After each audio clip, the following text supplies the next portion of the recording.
बिस्मिल्लाहिर्रहमानिर्रहीम, अस्सलाम वालेकुम। कैपिटल टॉक में खुशामदीद।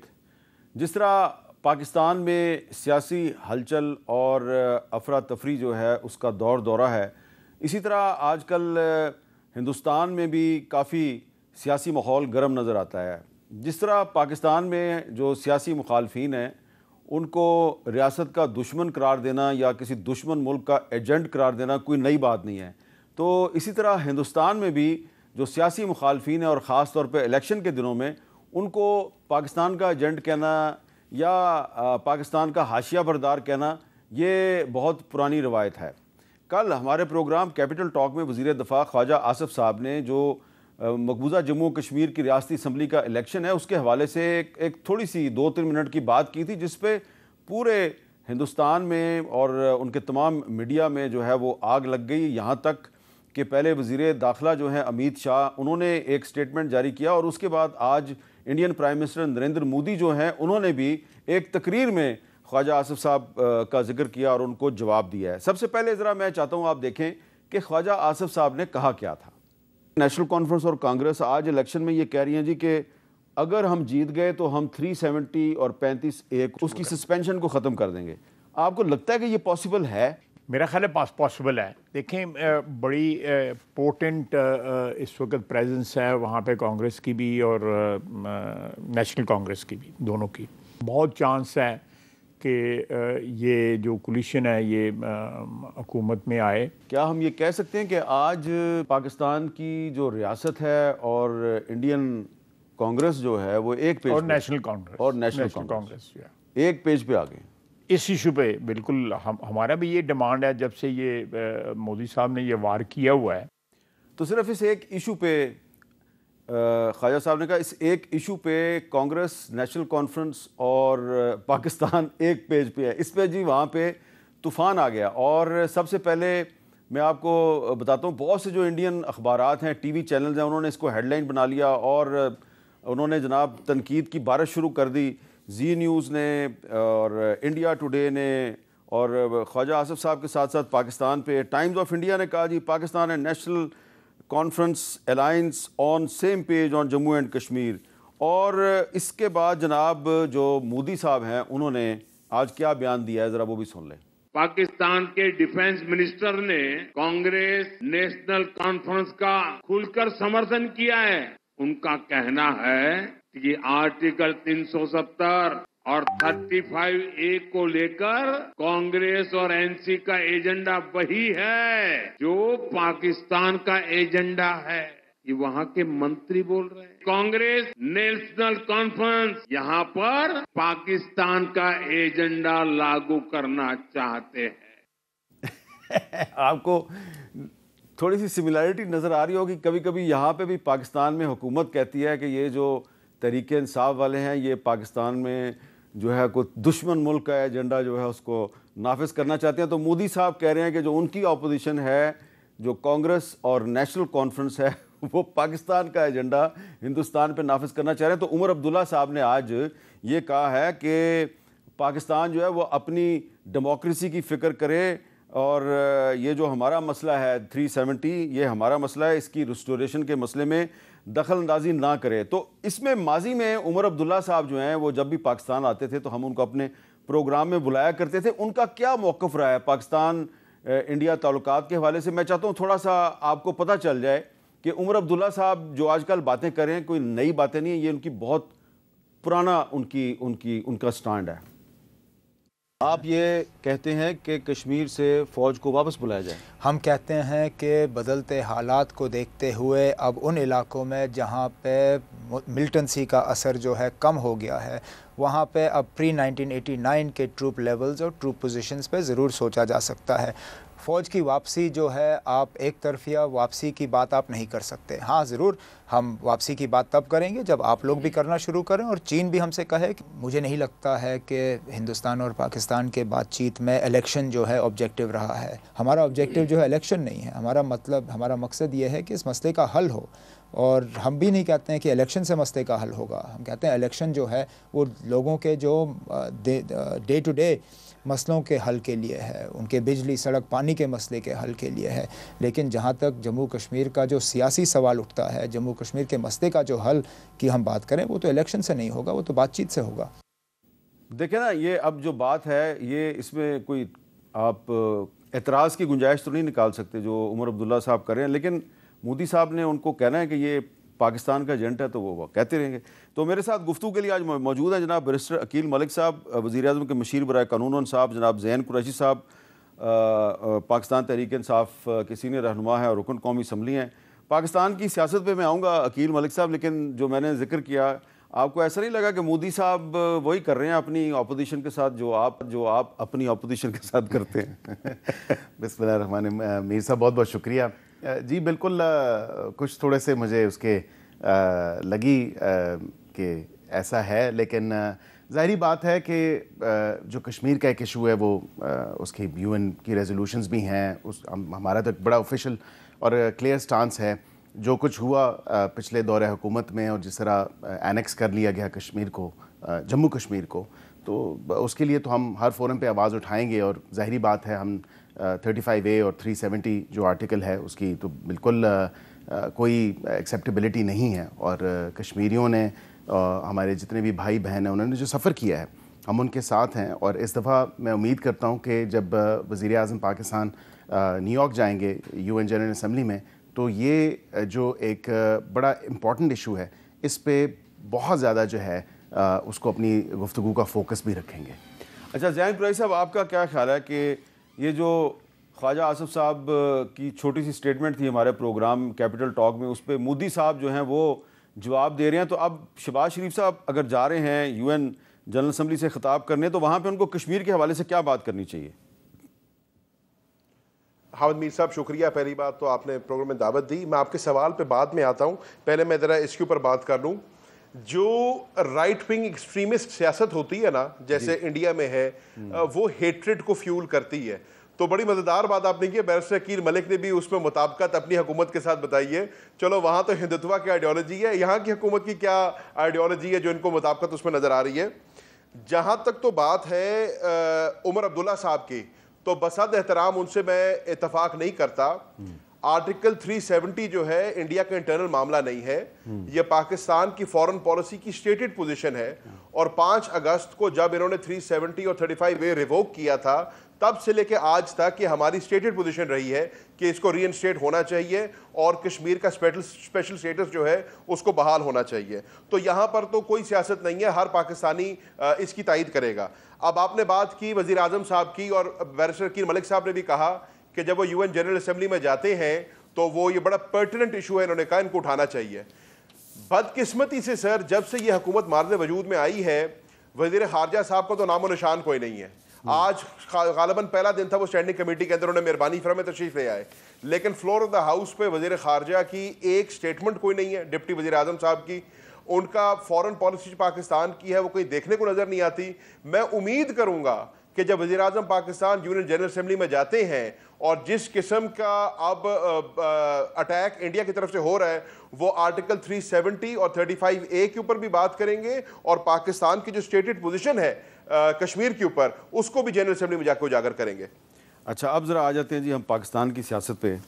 तो आज स्पीकर कौमी असम्बली सरदार याद सादिक साहब ने एक ख़त लिख दिया जी इलेक्शन कमीशन को, और पंजाब असम्बली के स्पीकर मलिक मोहम्मद अहमद ख़ान साहब ने भी ख़त लिख दिया, और उसमें ये कहा गया जी कि जो स्पीकर नेशनल असम्बली का ख़त है कि सुप्रीम कोर्ट के फ़ैसले के बाद इलेक्शन एक्ट में तब्दीली हो चुकी है और जिसका इतलाक़ मादी से होता है, लिहाजा जो रिज़र्व सीट्स हैं जिन जिन पार्टियों की बनती हैं उनको दी जाएँ। इलेक्शन एक्ट में तरमीम के बाद सुप्रीम कोर्ट के फ़ैसले पर अमल दरामद नहीं हो सकता।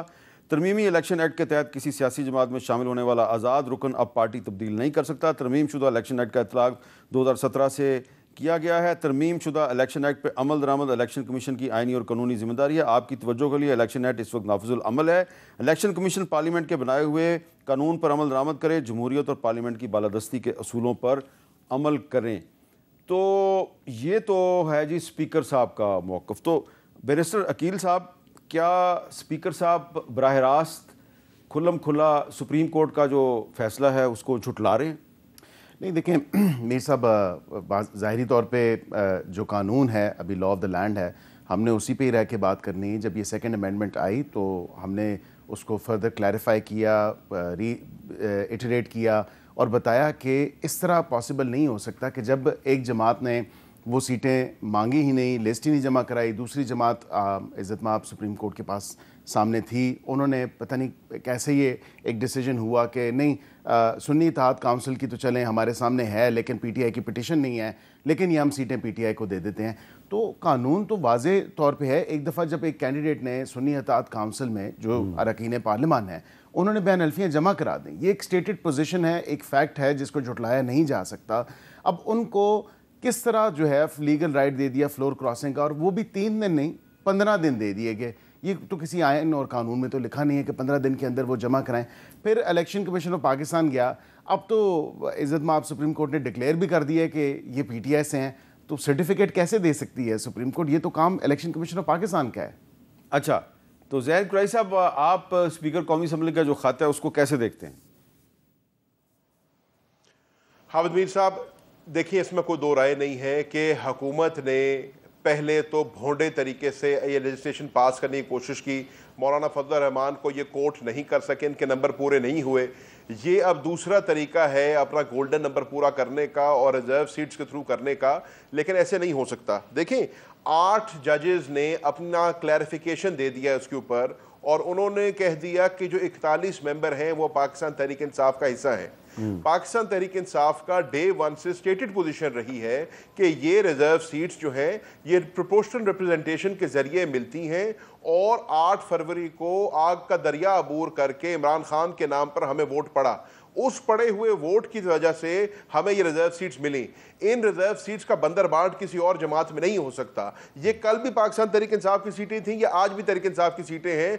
और जब सुप्रीम कोर्ट ऑफ पाकिस्तान ने पार्लियामेंट्री पार्टी भी तस्लीम कर लिया तहरीक इंसाफ को और 39 मेंबर्स पहले और 41 मेंबर्स अब सबको पाकिस्तान तहरीक इंसाफ कर दिया, तो ये सीटें पाकिस्तान तहरीक इंसाफ की और तहरीक इंसाफ को मिलनी चाहिए। हुकूमत का नंबर वहां से पूरा ना हुआ तो हुकूमत ने अब एक और भोंडा तरीका इस्तेमाल किया अपना नंबर पूरा करने के लिए ताकि अपनी 26वीं आईनी तरमीम पूरी कर सकें। जी, इस पे अब अकील मलिक साहब, ये ऐसा लग रहा है कि ज़ैन कुरैशी साहब के ख्याल में जब 26वीं आईनी तरमीम जो है वो मंजूर नहीं कराई जा सकी तो उसके बाद ये स्पीकर साहब के ख़त के ज़रिए अपना मसला आप हल करने की कोशिश कर रहे हैं। नहीं मेरे साहब कतन नहीं। देखें अगर हमें वाक़तन 26वीं आईनी तरमीम अगर पास करवानी होती तो जब इन अरकान पार्लियामेंट ने अपने हल्फ लिए थे तो हो सकता है उसके 10-15 दिन बाद ही हम वो आईनी तरमीम ले आते।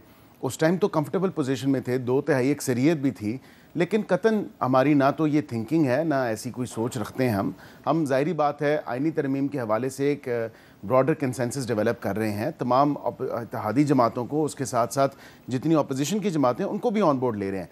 ये जहाँ तक बात है इस सारे मामले की, ये अब हमारे बनाए हुए कानून को, क्योंकि पार्लियामेंट इज़ सुप्रीम, हमारे बनाए हुए कानून की ऐसी एक तशरीह की जो कि एक आम शख्स भी, मेरे ख्याल से रोड पे चलता हुआ शख्स भी उसको भी समझ आती है कि वाक़तन कानून में अगर लिखा है कि एक दफ़ा सर्टिफिकेट दे दिया। मैं तो खुद आज़ाद उम्मीदवार था, मैंने खुद 3 दिन में पाकिस्तान मुस्लिम लीग नून का सर्टिफिकेट जमा करवाया। अब जब ये एक दफ़ा सर्टिफिकेट जमा करा दिया तो फिर मैं, सुप्रीम कोर्ट ने अगर उनको इजाज़त दी तो फिर मैं भी कह देता हूँ कि मुझे भी इजाज़त दे दें, फिर बाकी आज़ाद को भी इजाज़त दे दें। इस तरह देखें पॉसिबल नहीं होता। एक दफ़ा जब आपने बयान अल्फिया इलेक्शन कमीशन में जमा करवा दी उसके कोई तकाज़े आपके मुकाबले में मुस्लिम लीग नून का कैंडिडेट खड़ा था? जी नहीं, एक सीट एडजस्टमेंट के हवाले से वो एक थी, लेकिन फिर भी आप आज़ाद उम्मीदवार थे। जी बिल्कुल। अच्छा जी, ज़ैन कुरैशी साहब, ये बड़ा मेर साहब, जी क्या कहेंगे आप? मेर साहब, बैरिस्टर अकील से कहें कि पाकिस्तान तहरीक इंसाफ का ऐलान करें, इनको भी इजाज़त मिल जाएगी। बिस्मिल्लाह करें, नेक काम में देरी ना करें।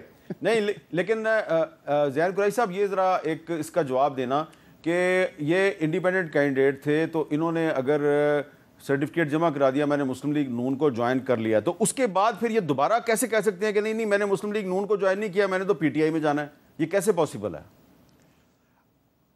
सर बैरिस्टर साहब कानून भी मेरे से बेहतर जानते हैं, लेकिन जो मेरी अंडरस्टैंडिंग है ना वो ये है कि जो 3 दिन का पीरियड दिया जाता है वो उस वक्त दिया जाता था जब प्रोपोर्शनल रिप्रेजेंटेशन के तहत सीटों का फैसला करना होता था। वैसे अगर कोई इंडिपेंडेंट कैंडिडेट है तो वो किसी भी वक्त किसी भी जमात का तयन कर सकता है। आपको याद है पिछली असेंबली में असलम भोतानी साहब इंडिपेंडेंट कैंडिडेट थे, उन्होंने भी बाद में अपना फैसला किया था।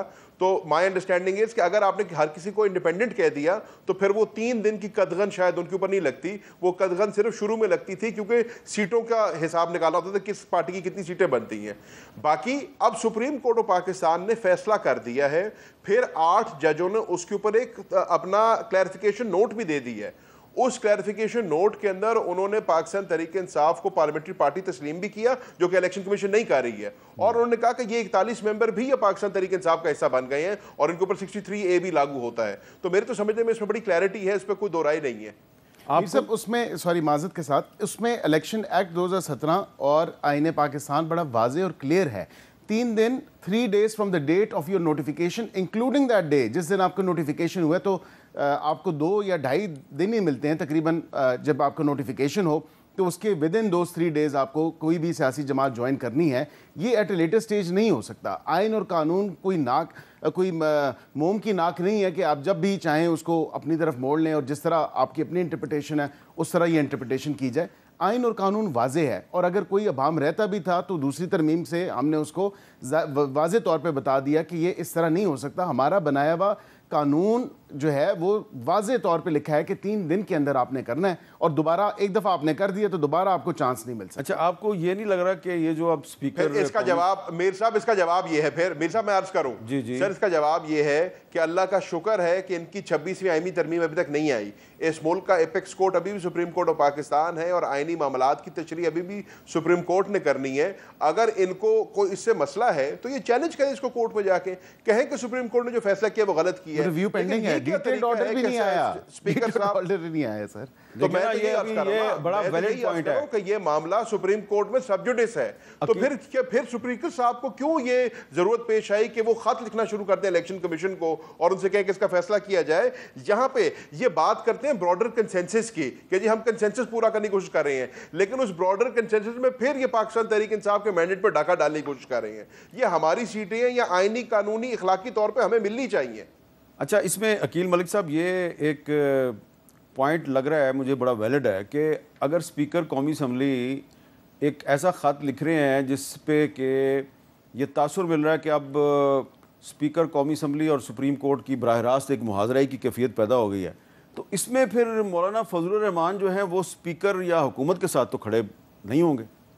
नहीं, मेरे ख्याल से देखें, मौलाना साहब से हमारी गुफ्तगू जारी है। हम उनको कायल कर रहे हैं, उनकी जो रिजर्वेशंस हैं उनको भी एड्रेस कर रहे हैं, उनकी जो सजेशंस हैं वो हम वर्किंग पेपर में उसको भी रिफ्लेक्ट कर रहे हैं, इनकॉर्पोरेट कर रहे हैं।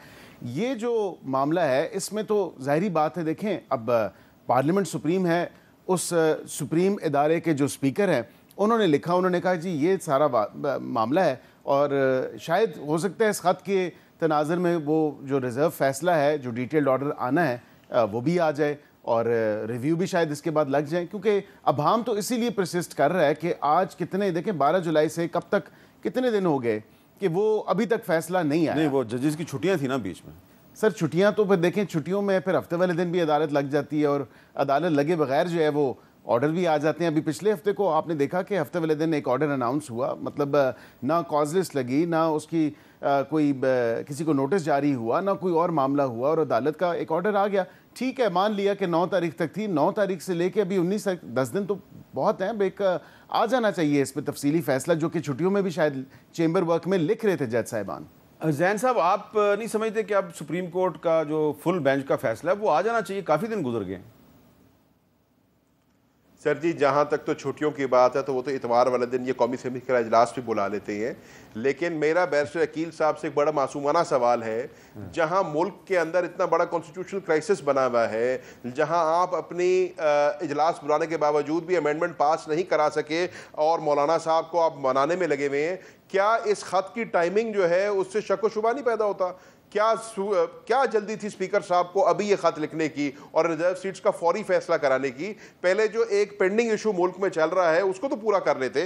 सो जहां तक फैसले की बात है वो सुप्रीम कोर्ट का इख्तियार है, सुप्रीम कोर्ट अपना फैसला सुनाना है। मेरे समझने में हुकूमत ने उजलत का फैसला किया है, जल्दबाजी का फैसला किया है और इनको इंतजार करना चाहिए था सुप्रीम कोर्ट के फैसले का।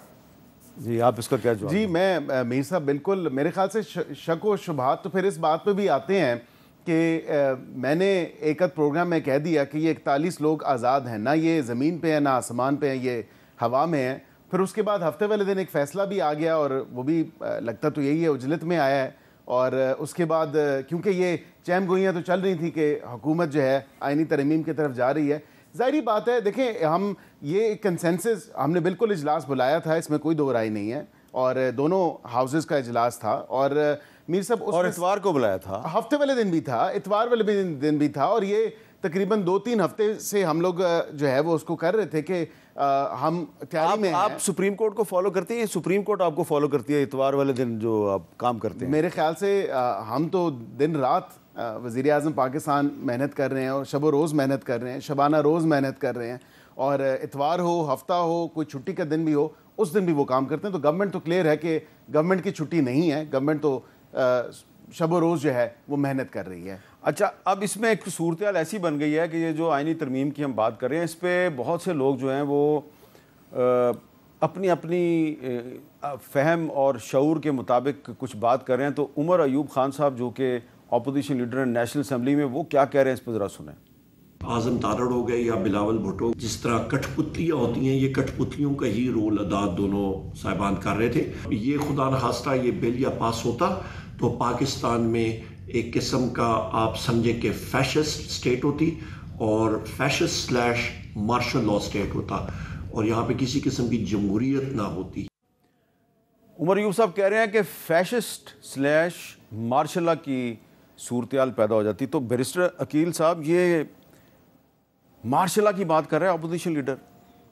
देखिए, मेरे ख्याल से ये कोई दुरुस्त बात नहीं है, ना कोई मार्शल लॉ की बात है, ना कोई ऐसी कोई बाज़गश्त है। एक पॉलिटिकल प्रोसेस है और हुकूमत जो है अपने इत्तेहादियों के साथ जो है डेमोक्रेसी में बिलीव करती है, और जमहूरियत पसंद होने के नाते से हम जमहूरियत को परवान चढ़ा रहे हैं, उसको फ़रोग़ दे रहे हैं और जमहूरी अमल कर रहे हैं। ये देखें, इस तमाम तर मामले में भी अगर आप देखें तो अगर क्या ब्रॉडर कंसेंसस या दीगर सियासी जमातों से बातें या इवन के अपोजिशन की जमातों से बातें, वो कमेटी भी वहाँ पे इनका बैठना, ये तमाम तर जमहूरी तकाज़े ही है ना। ये कोई ऐसी बात तो नहीं है कि हम खुदा न खास्ता किसी मार्शल लॉ की तरफ या किसी डिक्टेटरशिप की तरफ जा रहे हैं, बिल्कुल ऐसा नहीं है। ये जो ज़ैन कुरैशी साहब हमारे साथ प्रोग्राम में मौजूद हैं, इनको और इनके साथियों को जिस तरह पार्लियामेंट हाउस की बिल्डिंग से गिरफ्तार किया गया, ये कौन सी दुनिया की जमहूरियत में होता है? मैंने सबसे पहले, मीर साहब, हुकूमत से अगर किसी ने पहले की है इस चीज़ को कंडेम, तो मैंने सबसे पहले कंडेम किया था। और जैन साहब आपको बिल्कुल इस चीज़ की गवाही भी देंगे कि ये कोई तरीका नहीं है। लेकिन इसके साथ साथ मैंने ये भी कहा था कि हमारा, देखें, इन मुअज़्ज़ज़ अरकान पार्लियामान का इस्तिकाक अगर मजरू हुआ है, और ये कोई तरीका नहीं है कि किसी को पार्लियामेंट के अंदर से गिरफ्तार करना, या इवन के मैं तो इसकी भी खिलाफ था कि पार्लियामेंट के दरवाजे के बाहर से गिरफ्तार करना, उन गेट्स के बाहर से गिरफ्तार करना। इसकी जिम्मेदारी बिल्कुल इंक्वायरी होनी चाहिए और होनी चाहिए। क्या आप हुकूमत का हिस्सा हैं? मैं बिल्कुल उसी पे ही हूँ। मैंने बिल्कुल जहाँ जहाँ मेरी आवाज़ पहुँच सकती थी, मैंने इवन के कैबिनेट में भी और वज़ीर आज़म साहब को भी कहा। मैंने इनको कहा कि जी ये गलत हुआ है, स्पीकर साहब को भी, और मैंने कहा कि ये इस तरह नहीं होना चाहिए, ये पार्लियामान का तकद्दुस पामाल हुआ है और इसकी इंक्वायरी हो के, देखें, एक स्पीकर साहब ने ऑलरेडी खुद इंक्वायरी कॉल की है, लोगों को सस्पेंड भी किया है। इसकी जब इंक्वायरी होगी, इन्वेस्टिगेशन होगी, इसमें अगर आईजी इस्लामाबाद साहब हैं या अब आपके वज़ीर दाखिला साहब हैं, जिम्मेदारी तो लेनी पड़ेगी। भाई जिम्मेदारी, आप देखें, इतने दिन गुजर गए, आज इस्लामाबाद हाई कोर्ट में इस हवाले से एक पिटीशन की समाअत थी। अभी तक तो पुलिस या एडमिनिस्ट्रेशन नहीं बता सकी कि ये ज़ैन कुरैशी साहब जो हैं ये पूछते फिर रहे हैं जी मुझे किसने उठाया था। तो ज़ैन कुरैशी साहब, अभी मैं फिर आप ही से खुद ही पूछ लेता हूँ कि आपको किसने उठाया था, लेकिन एक वक्फे के बाद आपसे पूछूंगा ताकि आप ज़रा ज़हनी तौर पर तैयार हो जाएं कि आपने कितना बताना है और कहाँ तक बताना है। वक्फे के बाद दोबारा मिलते हैं।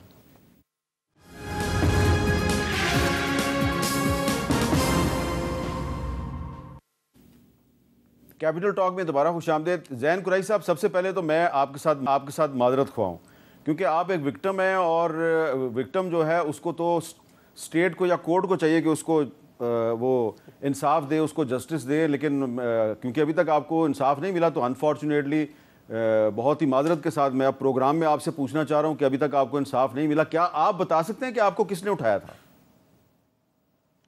मीर साहब, मैं आपके सवाल के जवाब पे भी बिल्कुल आता हूं। उससे पहले मैं एक छोटी सी बात कर लूं।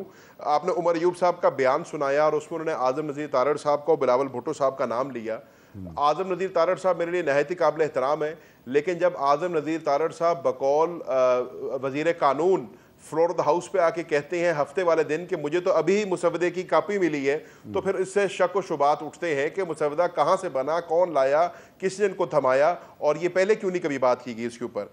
जहाँ तक बिलावल भुट्टो जरदारी साहब का सवाल है, तो उनका रोल इस सारे के अंदर मुझे बड़ा अजीब नज़र आता है, क्योंकि पाकिस्तान पीपल्स पार्टी का जो क्राउन जूल है या उनकी ग्रेटेस्ट अचीवमेंट है वो या 73 का आइन है या 18वीं तरमीम है। अब 73 के आइन और 18वीं तरमीम की खूबसूरती ये है कि वो दोनों कंसेंसस डॉक्यूमेंट्स थे। 73 का आइन आज तक इसलिए चला क्योंकि उसके ऊपर पूरे मुल्क में कंसेंसस पाई गई, और 18वीं तरमीम जो है वो 10 माह की बड़ी एग्जॉस्टिव डिबेट के बाद उसके ऊपर रजामंदी हुई और फिर उसको पास किया गया। हालांकि ये जो 26वीं आईनी तरमीम है इसमें कंसेंसस नाम की कोई चीज़ ही नहीं है, इसको तो चोर दरवाजे से लाया जा रहा था। तो क्यों बिलावल भुट्टो साहब इतने बेताब हैं इसको पास कराने के लिए, बहुत बड़ा सवालिया निशान उठता है। अब बात आ जाती है कौमी असम्बली में जो कुछ हुआ और सानिया 9-10 सितंबर जो है उसमें हमें किसने उठाया। मीर साहब मुझे इतना पता है कि नामालूम लोगों ने मुझे उठाया, नकाब पोश लोगों ने मुझे उठाया। मुझे ये बताया जाता था कि असेंबली के दरवाज़ों पे ताले लग गए हैं, जो हमारे मेंबर मतलूब नहीं थे, 7 ऐसे मेंबर भी वहाँ पे मौजूद थे जो घर जाना अगर चाहते भी तो उनको नहीं जाने दिया गया क्योंकि असेंबली के दरवाज़ों पे ताले लग गए थे। यकदम रात के अंधेरे में सुबह के 3 बजे वो ताले भी खुल जाते हैं, चेनें भी उतर जाती हैं, असेंबली की बिजली को बंद भी कर दिया जाता है और अंधेरे के अंदर नकाब पोश लोग दाखिल होते हैं असेंबली में और सिटिंग मेंबर्स ऑफ पार्लियामेंट को वहाँ से अगवा करके ले जाते हैं। तो मैंने इस्लामाबाद हाई कोर्ट की में 106 के तहत पिटीशन दायर की हुई है कि मेरा जो अरेस्ट है कौमी असेंबली से वो इलीगल है और मुझे बताया जाए कि सीसीटीवी फुटेज किधर है, असेंबली के कैमरे लगे हुए थे, उसके ऊपर स्पीकर साहब ने 4 रुकनी कमेटी बनाई है जिसने इन्वेस्टिगेट करना है, लेकिन आज हफ्ता गुजर गया इसके ऊपर कोई पेशरफ्त नहीं हुई। तो मैंने ही दायर की हुई है और उस इस्लामाबाद हाई कोर्ट में चीफ जस्टिस साहब के आगे लगी हुई है पिटीशन, और मैं पूछ रहा हूँ कि मेरा अरेस्ट हुआ तो क्यों हुआ, कैसे हुआ, किस कानून के तहत हुआ और कौन उसका जिम्मेवार है। तो आपको अभी तक जो अदालत में कार्रवाई हुई है उसमें जो डेवलपमेंट है आप उससे मुतमिन हैं? अभी तो मीर साहब बड़ी इब्तदाई है, उसमें अदालत ने नोटिस कर लिया है और सेक्रेटरी नेशनल असेंबली को, आईजी इस्लामाबाद को और दीगर जो इदारे हैं उनको उन्होंने नोटिस किया है। अब देखते हैं जब ये अगले हफ्ते केस लगता है तो उसमें क्या पेशरफ्त होती है। अच्छा, इसमें जो स्पीकर कौमी असम्बली सरदार रियाज सादिक साहब ने अब तक जो उनका किरदार रहा है उससे आप मुतमिन हैं? देखिए, मैं यहाँ पे बिल्कुल एतराफ़ करूँगा आपके प्रोग्राम में कि सयार रियाज सादिक साहब का किरदार बड़ा इसमें पॉजिटिव रहा है और इसमें कोई दो राय नहीं है कि इन मेंबर्स के प्रोडक्शन ऑर्डर्स जो हैं वो स्पीकर साहब की काविश और मेहनत से हुए और उनकी वजह से हम फ्लोर द हाउस पे आए और हमने आके अपना मौक़िफ़ बयान किया। तो इसके अंदर स्पीकर साहब का रोल बजाते खुद तो बड़ा पॉजिटिव रहा है और मैं इसका एतराफ़ भी करूँगा यहाँ पर। लेकिन सिर्फ सीडीए के मुलाजमीन को मुअत्तल कर देना या सार्जेंट ऑफ आर्म्स को 40 दिन के मुअत्तल कर देना से यह मसला हल नहीं होगा। स्पीकर साहब को संजीदगी के साथ इसको लेना होगा। देखिए मीर साहब, ये एक बहुत बड़ा सानिया है कि पार्लियामेंट की सैंक्टिटी को आपने हिट किया है। जो हम अभी भी बैरिस्टर वकील और मैं जो है आइन और कानून की पासदारी की बात कर रहे हैं ना, सैंक्टिटी ऑफ पार्लियामेंट की बात कर रहे हैं। हम कह रहे हैं पार्लियामेंट जो है सुप्रीम कोर्ट और इलेक्शन कमीशन के ऊपर है, तो हमने उसी पार्लियामेंट की सैंक्टिटी को इरोड कर दिया जब उस पार्लियामेंट के अंदर घुस के उसी पार्लियामेंट के मेंबर्स को उठाया गया। अब इस चीज़ के ऊपर हमें जो है स्पीकर साहब को फिल फॉर एक्शन लेना होगा। जो लोग इसमें मुलव्वस हैं उनको उनके कैफियत किरदार तक पहुँचाना होगा और इंश्योर करना होगा कि आइंदा कभी पार्लियामेंट में इस किस्म की भौंडी हरकत ना हो। और मैंने जो इस्लामाबाद हाई कोर्ट में पिटीशन दायर की हुई है उसका भी मकसद ये है कि आइंदा ऐसी हरकत फिर कभी ना हो पाकिस्तान की पार्लियामेंट। अच्छा जी, ज़ैन कुरैशी साहब आप हमारे साथ रहिएगा और बैरिस्टर अकील मलिक साहब हमारे साथ हैं। एक वक्फे के बाद दोबारा मिलते हैं।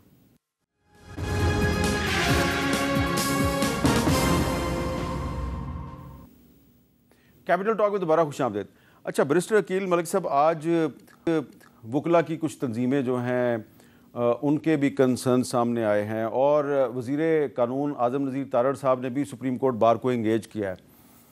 ये अब आपको यकीन है कि ये जो स्पीकर साहब ने जो आज ख़त लिखे और पंजाब असम्बली के स्पीकर ने भी ख़त लिख दिया, तो ये जो आप एक 26 कॉन्स्टिट्यूशनल अमेंडमेंट के लिए सिविल सोसाइटी को, वकला की तंजीमों को और अपोजिशन को साथ लेके चलने की कोशिश कर रहे हैं, तो ये ख़त से कहीं वो चीज़ मुतासर नहीं होगी?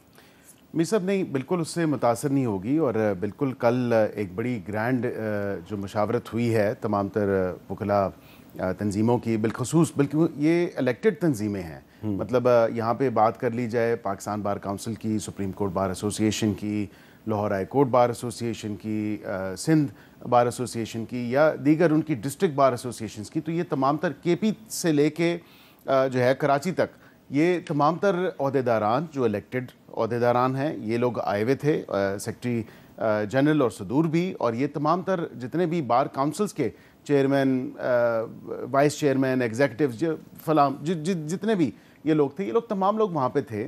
और ये हाज़िरी आपको बताती है सलामी का जो बाद में जारी हुआ, ये वाज़े तौर पे एक मोहर है कि वकला की इलेक्टेड बॉडीज़ जो हैं वो इस पे मुशावरत कर रहे हैं। और उनका ये एलामिया वाज़े तौर पे बताता है कि कमेटी जो तश्कील दी गई है 7 दिन वो लेगी अपनी गुजारिशात और जो जो उन्होंने इसमें रिकमेंडेशंस देनी है वो देंगे। और ज़ाहिरी बात है वो उन्होंने ये इस चीज़ को रीइटरेट किया है कि कानून साजी और आइन साजी या उसमें तरमीम, ये काम सिर्फ़ और सिर्फ पार्लियामान का है।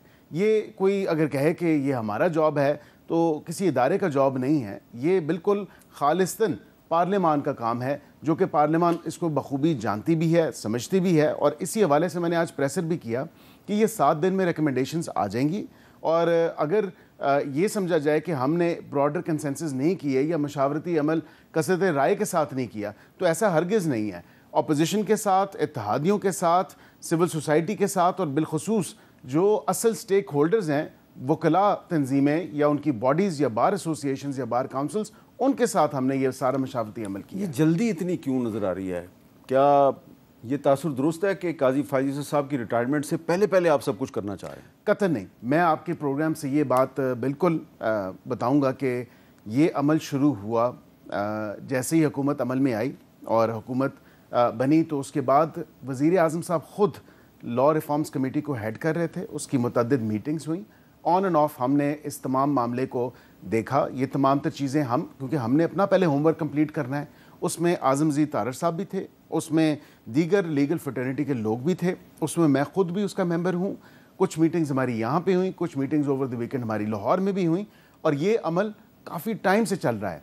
मतलब मैं अगर आपको ये कहूँ कि ये मार्च अप्रैल से सारा मामला चला हुआ है, तो ये तब से चला हुआ है। तो ये कोई ओवरनाइट हमने मसवदा तैयार नहीं किया या उस पर वर्किंग पेपर ओवरनाइट तैयार नहीं हुआ। इसमें बड़ी मेहनत है और बड़ा एक हम बैकग्राउंड आप उसमें देखें तो हमने अदालती इस्लाहात पे काम करना है। और ये रोज़े अव्वल से हमारी जो एक कह लें वर्किंग थी वो इसी पे थी कि ये जुडिशल रिफॉर्म्स के ऊपर जो तमाम तर देखिए आम इंसान का, आम कॉमन मैन का जो मसला है, वो ये आइन की तशरीह से उसका प्रॉब्लम कोई लेना देना नहीं है। उनका प्रॉब्लम है कि हमारे केस नहीं लगते, हमारी अपीलें नहीं सुनी जाती, हमारी जेल अपील्स हैं, हम बग़ैर किसी वजह के अगर हम बेगुनाह हैं तो हम पाबंद सलासिल हैं, और हमारे अगर केस टाइमली टेकअप हो जाएं और ये बैकलॉग क्लियर हो जाए तो मैं समझता हूँ कि ये बड़ी एक सक्सेसफुल स्टोरी होगी हमारी गवर्नमेंट के लिए भी, हमारे इत्तेहादियों के लिए भी, कि हम वाक़तन जुडिशल रिफॉर्म्स ला के तो हमने ये बैकलॉग क्लियर किया। और ये यहाँ पे जो एक 139 पे अभी हम एग्जिस्ट करें जुडिशल इंडेक्स पे, तो उसमें आप देखें कि खातिर खा जो है वो बेहतरी भी आएगी। अच्छा ज़हर कुरैशी साहब, एक सवाल बड़ा अहम है कि इस वक्त जो पीपल्स पार्टी और मुस्लिम लीग नून का मौक़िफ़ है वो कह रहे हैं जी कि हम तो जुडिशल रिफॉर्म्स और जो एक नई कॉन्स्टिट्यूशनल कोर्ट है उसकी बात तो हम बड़ी देर से कर रहे हैं, और मौलाना फजलुर रहमान को भी कोई इस पे इख्तलाफ नहीं है, वो भी जुडिशल रिफॉर्म्स के हामी हैं, और कॉन्स्टिट्यूशनल कोर्ट पे भी उनको कोई इख्तलाफ नहीं है। पाकिस्तान तहरीक इंसाफ का कॉन्स्टिट्यूशनल कोर्ट पे क्या मौक़िफ़ है? मीर साहब, 2 बातें हैं इसमें। पहली बात तो जैसे बैरिस्टर साहब ने कहा ना कि कानून साजी जो है ये पार्लियामान का इख्तियार है, कोई इससे डिसएग्री नहीं करता, हम सारे इस बात पे मानते हैं। लेकिन क्या हम अपोजिशन के मेंबर उसको यरगमान बना लेना, उनको पंजाब हाउस में रखना और उनको बज़ोर बाजू वोट कराना, क्या ये भी कानून साजी के अमल में इनका इख्तियार है? ये करने की क्यों पेश आई? दूसरी बात, बैरिस्टर अकील साहब ने बड़ी खूबसूरती से कह दिया कि सारी जो इलेक्टेड बॉडीज़ हैं वकला की, उन्होंने अपनी टैसिट अप्रूवल दे दी है, तो ऐसी बात नहीं है। आज 19 तारीख थी और आज के दिन तमाम पाकिस्तान के जो लीगल फ्रेटर्निटी है वो इकट्ठी हुई और इसी मौक़िफ़ पे इकट्ठी हुई कि जिस किस्म की कानून साजी ये 26वीं आईनी तरमीम में करना चाह रहे हैं, जिस तरीके से ये सुप्रीम कोर्ट ऑफ पाकिस्तान को खोखला करना चाह रहे हैं, रिडेंडेंट करना चाह रहे हैं, डिफैंग करना चाह रहे हैं, वो गलत है। और वो कमेटी तश्कील दी है। अब जैसे बैरिस्टर साहब फरमा रहे हैं, कमेटी ने अपनी रिकमेंडेशंस देनी है। जब उनकी रिकमेंडेशन मंजर आम पे आएंगी तो आपको पता चलेगा कि कोई भी लीगल फ्रेटर्निटी में इस 26वीं आईनी तरमीम की इस शक्ल में रजामंदी नहीं दे रही। जहां तक बात है कॉन्स्टिट्यूशनल कोर्ट की, तो सर पाकिस्तान तहरीक इंसाफ का मौक़िफ़ इस पर बड़ा क्लियर है कि सुप्रीम कोर्ट ऑफ पाकिस्तान ही वो कोर्ट है जिसने पाकिस्तान की कॉन्स्टिट्यूशन को इंटरप्रेट करना है। और ये क्लियर है कि एक 5 मेंबर बेंच जो है उसने कॉन्स्टिट्यूशनल मैटर्स को टेकअप करना है। तो किसी पैरेलल कोर्ट या सुप्रीम कोर्ट के ऊपर एक नया कॉन्स्टिट्यूशनल कोर्ट बनाने का कोई जवाब हमें नजर आता नहीं है, मां सिवाय ये कि सुप्रीम कोर्ट ऑफ पाकिस्तान को रिडेंडेंट करना हो, अपनी मर्जी के जजेस को उस कोर्ट में लेके जाना हो और फिर अपनी मर्जी के कॉन्स्टिट्यूशनल ऑर्डर्स उनसे लेने हो। Otherwise supreme court of Pakistan sufficient है इस काम के लिए और आइन और कानून की तशरीह वो पहले भी करते आए और 5 मेंबर बेंच अभी भी कर सकता है। अब ये बताएं कि हम आइन की बात कर रहे हैं, हम आपने कहा पार्लियामेंट सुप्रीम है, ठीक है, पार्लियामेंट इसलिए सुप्रीम है ना कि कॉन्स्टिट्यूशन जो है वो उसको कहता है कि आप हमारी आइन साज इदारा हैं, पार्लियामेंट आइन साज इदारा, कानून साजी, आइन साजी, बिल्कुल ठीक है। इदारा का अब जो कॉन्स्टिट्यूशन है वो ये कहता है कि किसी भी पाकिस्तान के शहरी को अपनी पॉलिटिकल एक्टिविटी करने का हक हासिल है और कोई भी सियासी जमात पाकिस्तान के किसी भी शहर में, कस्बे में, देहात में, गली में, कूचे में, कहीं पे भी वो लोकल एडमिनिस्ट्रेशन की मर्ज़ी से, उनकी इजाज़त से एक जलसा कर सकती है। अब तहरीक इंसाफ को आपने पहले लाहौर, इस्लामाबाद में तो जलसे की इजाज़त दी, अब उन्होंने लाहौर में जलसा करना है, वहाँ पे जो पकड़ धकड़ हो रही है, इसका आइन में कहाँ से कोई गुंजाइश निकलती है? मीर साहब बहुत ज़बरदस्त सवाल है आपका। देखिए, आइन में जो इजाज़त है राइट टू पीसफुल असम्बली, बिल्कुल राइट टू पीसफुल प्रोटेस्ट बिल्कुल कर सकते हैं, इसमें कोई ऐसी बात नहीं है। कई जमातें हैं वो करती हैं, लेकिन बिलखुसूस इस जमात का वतीरा बन चुका है कि ना तो ये पीसफुल प्रोटेस्ट होते हैं, ना ही इनकी पीसफुल असम्बली होती है, और वो सब्जेक्ट टू लॉ है। और यहाँ पे तो चलें, इस्लामाबाद की हद तक तो कानून एग्जिस्ट करता है। वहाँ पे अगर कोई सिक्योरिटी के हवाले से कोई ऐसे खदशात हैं, या जो आपने पूरी 8 तारीख की जो फिल्म थी, जो 8 सितंबर का इनका जलसा था, जिस किस्म की तकारीर थी, जिस किस्म के डिमीनर था, जिस किस्म की बातें की गई, जिस तरह स्टेट को और हुकूमत को के ख़िलाफ़ जो है जिस तरह की ज़बान भी इस्तेमाल की गई, उसके साथ साथ किसको क्या क्या नहीं कहा गया, मतलब सहाफ़ी बरादरी को भी पीछे नहीं छोड़ा गया। मतलब ये ऐसे अगर जलसों की इजाज़त करने दी जाए तो मैं समझता हूँ कि ये तो किसी जमहूरियत में नहीं लिखा कि आप इनको इजाज़त नहीं दे रहे। मेरे ख्याल से लाहौर की इजाज़त मुश्किल नजर आ रही है 8 तारीख के बाद। करूं सर? अब लेकिन अब मामला सब्जेक्टिस है और एक लार्जर बेंच तश्कील दे दिया गया है लाहौर। अच्छा, आप देखिए ना, मसला है, हर मसला ही कोर्ट में चला जाता है तो हम किधर जाएं जी? यही बात है मीर साहब। हाँ, अच्छा, तो ज़ैन कुरैशी साहब, अब अगर आपको इजाज़त नहीं मिलती लाहौर में जलसे की, आप फिर भी करेंगे? सर पहले तो इस बात पे आ जाए ना, जो बैरिस्टर साहब फरमा रहे हैं, 8 तारीख को जो जलसा हुआ, ये कहते हैं जी तकारीर से इनको इतराज़ है, तो article 16, article 17 freedom of expression जो है हर किसी को यह हक देता है कि वो अपनी इजहार राय कर सकें। लेकिन उसके बावजूद भी वो जलसा पुरअमन रहा, वो जलसा पीसफुल रहा। रोड़े आपने अटकाए, इजाज़त देने के बाद कंटेनर आपने लगाए, हमारे बंदों को ज़दोकोब करने की आपने कोशिश की, उस सब के बावजूद लाखों बंदे संगजानी के मौके पर उस जलसे में आते हैं। वो जलसा होता है, पीसफुली होता है, डिस्पर्स करता है, लोग अपने घरों को चले जाते हैं। पीछे आप उसके ऊपर एक FIR दे देते हैं, झूठी FIR, जिसमें आपने बैरिस्टर गौहर के ऊपर बंदूक लगा दी, आपने शोएब शाहीन के ऊपर बंदूक डाल दी, CM के ऊपर क्लैशनकोफ डाल दी। मेरे ऊपर क्या इल्ज़ाम है मीर साहब? मेरे ऊपर इल्ज़ाम यह है कि मैंने पुलिस वाले को यरगमाल बनाया और मैंने उसकी बुलेट प्रूफ जैकेट छीन ली। अच्छा, अब मैं अगर आपको कहूँ हल्फन मीर साहब कि उस जलसे के अंदर मेरा किसी पुलिस वाले से कोई मकालमा ही नहीं हुआ, मेरी किसी पुलिस वाले से कोई मुलाकात ही नहीं हुई। अच्छा, उस जलसे के अंदर पूरी नेशनल इंटरनेशनल मीडिया मौजूद है, आपने एक एक लफ्ज़ अली अमीन गंडपुर की तकरीर का सुना दिया जिसके ऊपर बैरिस्टर अकील मलिक को इतराज़ है, लेकिन वो मौका नहीं दिखा सके कि कब हमने पुलिस वालों को यरगमाल बनाया, कब हमने उनके ऊपर बंदूकें तानी, कब हमने उनको मारा पीटा गालम गलोच किया, उसका कोई वीडियो एविडेंस मौजूद नहीं है। एक ऐसे जलसे को जिसको पूरा पाकिस्तान कवर कर रहा है। तो सर इनके एनओसीज भी जो हैं वो बददियांती पे हैं, इनकी FIR भी झूठी हैं। ये हमें इजाज़त दें ना दें एक बराबर है।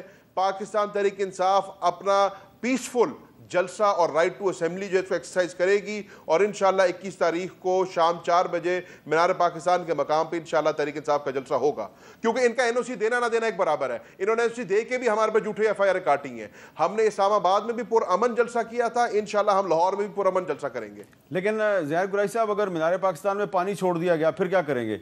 ये तो माजी में होता रहा, पानी छोड़ दिया सर हम गोडे गोडे पानी खड़ा होना सर, कीचड़ में खड़े होकर हम जलसा करेंगे, लेकिन जलसा तो मीनार पाकिस्तान में होगा, 21 तारीख को होगा और शाम 4 बजे होगा। तो मीनार पाकिस्तान की, इसका मतलब है हुकूमत भी बाज नहीं आएगी, आप भी बाज नहीं आएंगे, तो मीनार पाकिस्तान का जब वो एक ग्रीन बेल्ट है सारा वो तबाह बर्बाद हो जाएगा आपकी सियासी लड़ाई में।